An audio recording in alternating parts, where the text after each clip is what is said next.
설교를 시작하면서 책 한 권을 소개하겠습니다. 인기 작가입니다. 연탄길이라고 하는 아주 유명한 책을 썼죠. 이철환 님입니다. 이분이 얼마 전에 행복한 고물상이라는 책을 썼습니다. 여러분 한번 읽어보시면 마음이 참 따뜻해집니다. 이분의 이 책 가운데 한 글을 소개하겠습니다. 10년 전 자기 결혼식 날 이야기입니다. 친구에 관한 이야기죠. 친구 이름이 형주였나 봅니다. 근데 자기 결혼식 날 제일 절친인데 결혼식 끝나도록 이 친구 형주가 보이지 않았다는 거예요. 아무리 찾아도 친구가 안 보니까 얼마나 섭섭했겠어요. 결혼식 다 마치고 내려 찾아보니까 이 친구가 안 보여요. 그래서 마음이 참 섭섭하고 무슨 일이 있나 걱정도 했는데 저 복덕거려서 형주 친구 부인이 애를 얻고 지금 뛰어오더라고요. 철환 씨 미안해요. 어떻게 결혼식 다 마쳤네. 고속도로에 너무 길이 막혀서 이제야 왔어요. 미안해요. 그러면서 너무 죄송한데 애 아빠가 오늘 못 왔어요. 너무 죄송해요. 제가 대신해서 왔어요. 그러면서 이 친구 신랑에게 남편이 쓴 편지를 전해줬다는 거예요. 그 편지가 바로 이 책에 실려져 있습니다. 소개하겠습니다. 내 친구 철환아, 형주다. 나 대신 아내가 간다. 가난한 내 아내의 눈동자에 내 모습도 함께 보낸다. 정말 미안하다. 하루를 벌어야만 하루를 먹고 사는 리어카 사과 장수이기에 이 좋은 날 너와 함께 할 수 없음을 용서해다오. 오늘도 나는 사과를 팔지 않으면 우리 아들 성민이가 오늘 밤 분유를 굶어야 된다. 철환이 너와 함께 할 수 없어서 너 결혼식 날 내가 제일 친한 친구인데 못 가서 정말 미안하다. 어제 아침부터 밤 12시까지 사과를 팔았다. 온종일 추위와 싸우며 번 돈이 13,000원이다. 미안하다. 이 돈을 보낸다. 우리가 지난날 인계 소울의 아무도 미워하지 않는 자의 죽음이라는 책을 함께 읽으며 너와 내가 눈물 흘렸었던 시절이 있었기에 나는 오늘도 슬프지 않다. 나는 지금 눈물을 글쓰기며 이 글을 쓰고 있지만 마음만은 너무나 기쁘다. 내 친구 철환이 장가간다. 너무 기쁘다. 어젯밤 집으로 돌아오는 길에 밤하늘에 별을 쳐다보며 나는 너를 생각하며 행복했다. 아내 손에 사과 한 봉지를 들려 보낸다. 지난밤 노란 백열등 아래서 제일로 예쁜 놈들만 골랐다. 친구야, 신혼여행 가서 먹어라. 철환아, 오늘은 너의 날이다. 마음껏 빛나거라 친구여. 그리고 미안하다. 내가 함께 할 수 없음을 용서해다오. 그러나 나는 항상 너와 함께 있다. 해남에서 형주가 글을 보냈어요. 신랑의 이 친구가 이 편지를 읽으며 결혼식 그 좋은 날 식장에 앉아서 펑펑 우는 거예요. 펑펑 우는 거예요. 이 13,000원 왜 보내고 이 사과는 팔지 뭐하러 보내냐고. 그러면서 예식장 한복판에서 통곡하며 울었다는 거죠. 여러분 어떤 생각이 드십니까? 저도 이 글을 읽으며 가슴이 이내 따뜻해지고 눈물이 났습니다. 살아가면서 이런 좋은 친구가 있다는 게 얼마나 행복할까요? 그러나 여러분, 세상의 친구는 아무리 좋아도 때로는 나를 아프게도 하고 잊기도 하고 내 마음을 섭섭하게 하지만, 인간의 사랑은 한계가 있지만 우리 좋으신 아버지 하나님은 결코 우리를 버리지 아니하시고, 다시 한번, 결코 버리지 아니하시고 끝까지 우리를 사랑하시고, 우리가 아무리 못나고 잘못하고 실수하고 연약해도 우리와 함께 하시는 좋으신 아버지 하나님이신 줄로 믿습니다. 오늘 본문 말씀이 그런 내용이에요. 오늘 하갈이라는 여인이 하나님을 만나는 장면이 성경에 기록되어 있습니다. 여러분, 이 말씀을 통해서 이 하갈의 하나님은 저와 여러분의 하나님인데 어떤 하나님인지 오늘 말씀을 통해 하나님을 만나는 은총의 아침이 되기를 예수님의 이름으로 축원합니다. 본문의 배경은 이렇습니다. 여러분, 아브라함을 아시죠? 갈대아 우르에서 하나님이 75세에 부르셨습니다. 너는 말씀대로 순종하고 떠나라. 아브라함이 자식이 없잖아요. 그런데 내가 너로 큰 민족을 이루게 하리라. 너를 복의 근원이 되게 하리라. 하늘의 별을 보라. 수많은 별처럼 내 후손이 복을 받게 하리라. 지금 자식이 없잖아요. 그런데 하나님 말씀을 믿고 기다렸습니다. 이때가 10년이 지난 때예요. 나이 85세예요. 그런데 소식이 없어. 아무리 믿고 기다리고 인내하고 기도했는데 10년이 지나도록 하나님이 그럼 책임을 주시든지. 그런데 자식이 없어요. 아내는 이미 여자로서 아이를 낳을 수 있는 모든 가능성은 사라졌습니다. 생리가 다 끊어졌는데 어떻게 아이를 낳았겠습니까? 그러니 너무 절망스러운 거예요.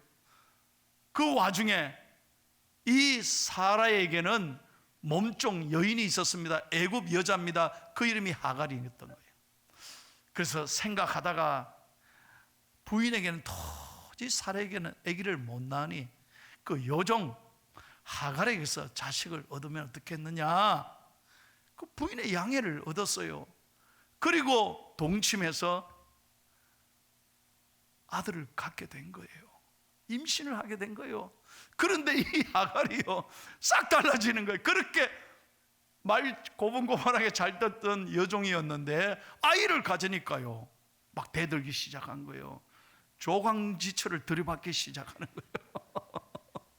그러니 이 사례가 아무리 참을 해도 도저히 못 견디는 거예요. 자식을 못 갖는 것도 참 서글픈데, 가슴 아픈데 어떻게 자기가 데리고 있던 여종이 자기를 무시합니까? 그래 도저히 안 됐어요.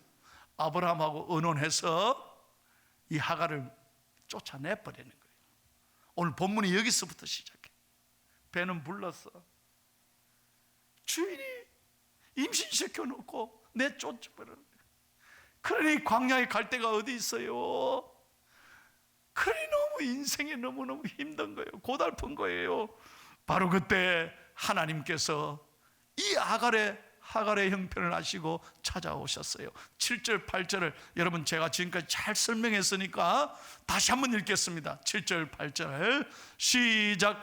여호와의 사자가 광야의 샘물 곁 그 수물길 샘 곁에서 그를 만나 이르되 사례 여종 하갈아 내가 어디서 왔으며 어디로 가느냐. 그가 이르되 나는 내 여주인 사례를 피하여 도망하나이다. 여러분 잘 보세요. 이 하갈이 먼저 하나님 찾은 게 아닙니다. 하나님의 사자가 이 도망다니고 광야의 절망 중에 있는 눈물 흘리는 이 여인을 먼저 찾아온 거예요. 여러분 그렇습니다. 세상의 모든 종교는 인간이 신을 먼저 찾습니다. 그래가지고 막 돌을 닦기도 하고 자기의 어떤 수양을 통해서 신을 만나지 않습니까? 그러나 기독교는 다릅니다. 기독교는 하나님이 우리 인간을 찾아오신 종교인 것입니다. 가장 어려운 순간에, 절망적이고 버려진 순간에 하나님이, 임마누엘의 하나님이 우리를 찾아오신 것입니다. 오늘 예배가 바로 이것입니다. 여러분 수고하고 무거운 가장 가슴 아픈 문제를 가지고 오늘 교회에 나오신 분이 있습니까? 오늘 이 예배를 통해 하나님의 우리를 찾아오시고 우리를 불러주시고 우리를 만나주시는 은총의 예배가 되기를 예수님의 이름으로 축원합니다. 하나님은 버림받은 하갈을 찾아오셨습니다. 그리고 방황하는 그녀가 앞으로 어떻게 해야 될지를 구체적으로 말씀하셨습니다. 어떻게 말씀하셨습니까? 여러분, 먼저 오늘 본문 9절 말씀을 같이 한번 읽겠습니다. 9절 시작. 여호와의 사자가 그에게로 이르되 내 여주인에게로 돌아가서 그 수하에 복종하라. 잘 보세요. 어디로 돌아가더라고요? 네 여종, 너 여주인에게로 돌아가라. 잘 보셔야 합니다. 우리는요, 문제가 생기면, 어려움이 생기면 문제로부터 도망하려고 그래. 다 피해서 어디로 도망하려고 그래. 나를 힘들게 하는 사람이 있으면 사람을 피해서 어디 다 도망가려고 그래. 여러분, 그래서는 절대로 문제가 안 풀립니다. 한번 도망가 보세요. 또 다른 문제를 만납니다. 그래서 여러분, 믿음의 사람은, 하나님의 사람은 언제나 문제를 두려워하지 말고 우리의 답이 되시는 하나님을 의지하고 문제 속에 다 여러분 나아가야 하는 것입니다. 이게 굉장히 중요한 얘기예요. 여러분, 어려운 문제를 보고 절망하거나 낙심하거나 아유, 나는 모든 게 다 귀찮다. 그래서 여러분, 포기하거나 고개 숙이면 안 되는 거예요. 그럴 때 여러분, 사탄은 우리를 더 시험하는 거예요. 그래서 언제나 여러분, 하나님과 내 사이가 멀어지면 안 돼요. 하나님과 교회와 나 사이가 절대로 멀어지면 안 돼요. 제가 늘 말씀드리잖아요. 귀신은 귀신같이 내 약점을 알고 틈이 벌어지면 이걸 공격하는 거예요. 절대로 멀어지면 안 돼요. 어려운 분이 있습니까? 나는 모든 게 다 귀찮아. 교회 왜 가? 나는 교회 가기도 싫어. 예배 드리기도 싫어. 이때 시험 든다니까요. 어려울 때일수록 여러분 다 믿음으로 하나님께 나아갈 때, 그때 예수님은 길이 되시고 문제의 답이 되시는 줄로 믿습니다. 그래서 예수님은 나는 길이요 진리요 생명이라고 말씀하셨죠. 하나님께로 더 가까이 갑니다. 고통 가운데 계신 주님, 변함없는 주님의 그 신사랑, 영원히 주님만을 섬기리. 여러분, 어려울수록 하나님 앞에 다 가까이 가시기를 바랍니다. 다시 여러분에게 권면합니다. 마귀는 어려움을 주고 우리를 늘 도망가게 만들어요. 그래서 기도 못하게 만들고 은혜 못 받게 만들어요. 그러나 여러분, 믿음으로 하나님 앞에 더 가까이 나가면 하나님은 반드시 담을 뛰어넘을 수 있는 용기를 주시고 희망을 주시고 우리의 길을 선하게 인도해 주실 줄로 믿습니다. 두 번째로, 오늘 하나님께서는 하갈에게 약속의 말씀을 주셨습니다. 용기와 희망을 주셨습니다. 10절 한번 보세요. 10절 시작. 여호와의 사자가 또 그에게 이르되 내가 내 씨를 크게 번성하여 그 수가 많아 셀 수 없게 하리라. 지금 버림받아 희망을 없잖아요. 눈물 흘려 고통스러워하잖아요. 이 배는 불렀지 아기를 어떻게 낳아요? 그런데 하나님이 약속하셨어요. 아니다, 반드시 내가 너를 큰 민족을 이루도록 이 아이를 축복해 줄 것이라. 여러분, 가장 어려운 순간에 하나님은 하갈의 마음을 만져주셨고 치료해 주셨고 용기와 희망을 주신 것입니다. 오늘 예배를 통해서 여러분, 모든 세상이 나를 때로는 배신할 때가 있어요. 사람들이 나를 배신할 때가 있어요. 가장 믿었던 사람에게 아픔을 당할 때가 있어요. 그럴 때마다 하나님께 나오면 하나님은 다시 한번 우리가 꿈을 꾸게 하시고 다시 한번 여러분 말씀합니다. 꿈을 꾸게 하시고 용기와 희망을 주실 줄로 믿습니다. 이제 11절 말씀 보십시오. 오늘 계속해서 하나님이 이렇게 말씀하십니다. 시작. 여호와의 사자가 또 그에게 이르되 내가 임신하였은즉 아들을 낳으리니 그 이름을 이스마엘이라 하라. 이는 여호와께서 내 고통을 들으셨음이니라. 아멘.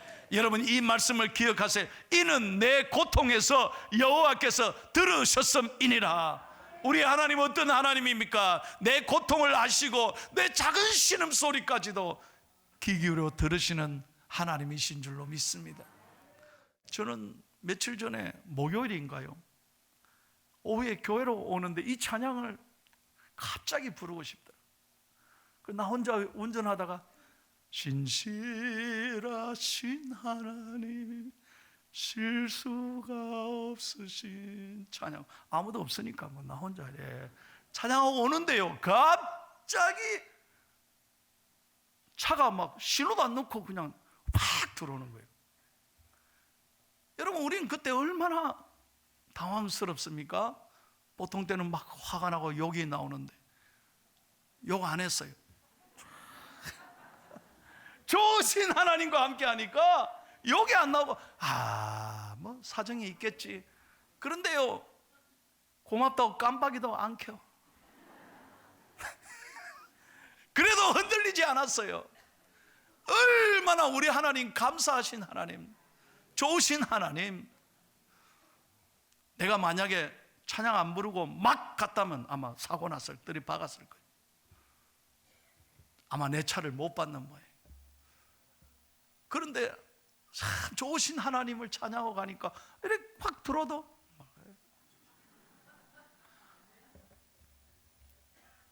여러분 인생 좋으신 하나님과 함께 감사하며 살기를 축복합니다.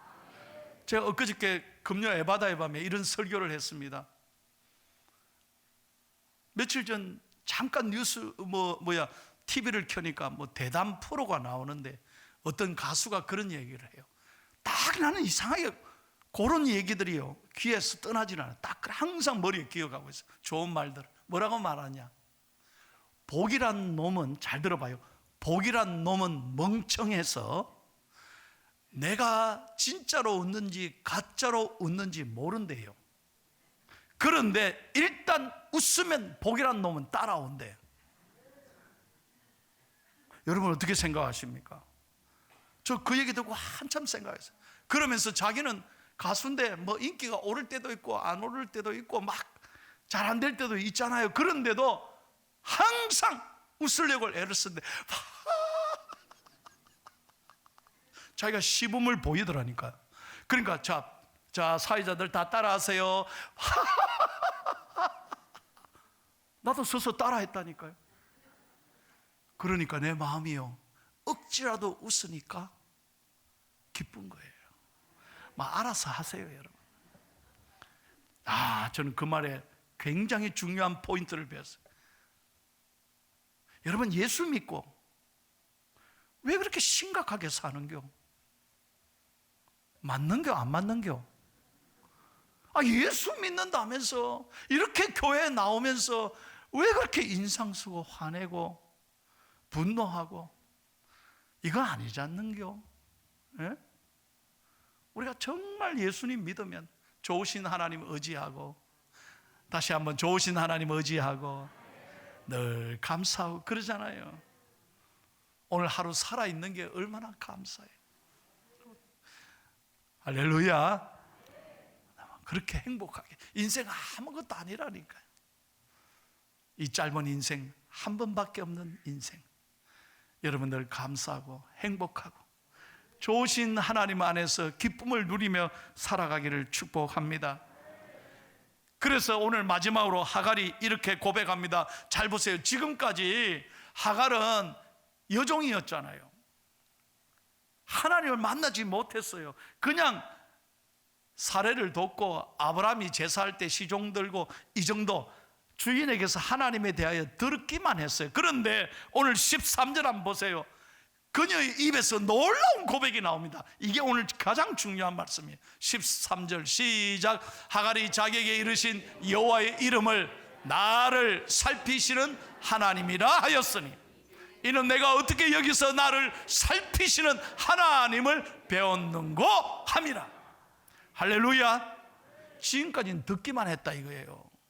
종이 주인에게서 듣기만 해서. 그런데 오늘 이 광야에서, 오늘 이 샘 곁에서 나를 찾아오시는 하나님의 음성을 듣고 내 눈물을 닦아주시고 내 고통을 들으시고 나에게 축복해 주시는 이 음성을 듣고 이 자리에서 하나님을 만났다 이거예요. 나를 살피시는 하나님을 내가 오늘 이 자리에서 만났다는 거예요. 사랑하는 성도 여러분, 교회 그냥 왔다 갔다 하는 거 아니에요.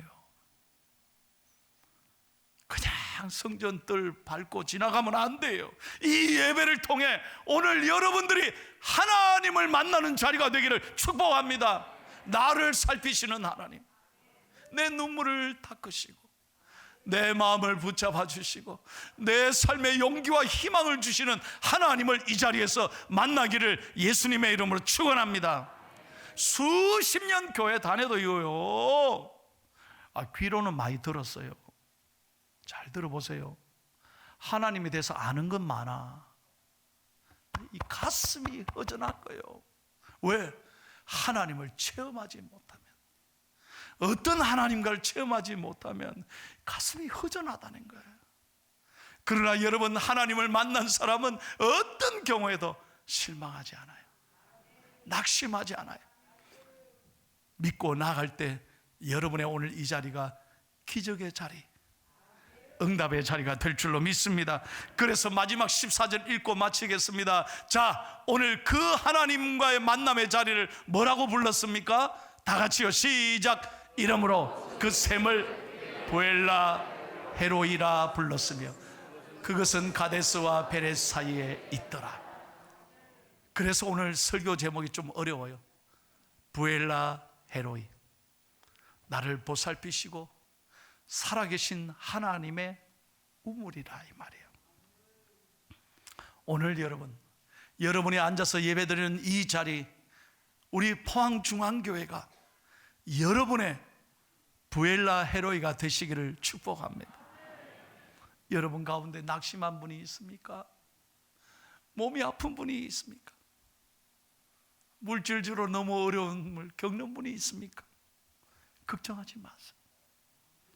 오늘 이 예배를 통해 사람은 몰라줘도, 사람은 나를 무시하고 쫓아내도 하나님은 우리를 절대로 외면하지 않으시고, 오늘 하나님은 이 예배를 통해 나를 만나주시고 내 음성을 들어주시고 나에게 용기와 희망을 주시고 내 삶의 길을 열어주시는 좋으신 아버지 하나님이신 줄로 믿습니다. 바로 이 자리가 저와 여러분의 평생의 부엘라 헤로이가 되기를 축복합니다. 그래서 교회 나올 때마다 여러분 사모하십시오. 제가 여러분에 권면합니다. 아이고, 오늘 주일이가, 오늘 또 교회 가야 되나, 이거 하고 내가 하나님 만나야지, 내가 오늘 하나님 만나야 되지, 오늘 말씀을 통하여 내게 주시는 음성을 들어야 되지, 이렇게 사모하고 나오는 건 하늘 땅 차이입니다. 여러분, 하나님이 누구에게 복을 주시겠습니까? 오늘 우리 모두가 하나님을 사모하고 응답받는 이곳 부엘라 헤로이에서 은혜와 날마다 기적을 체험하는 저와 여러분이 되시기를 예수님의 이름으로 축원합니다.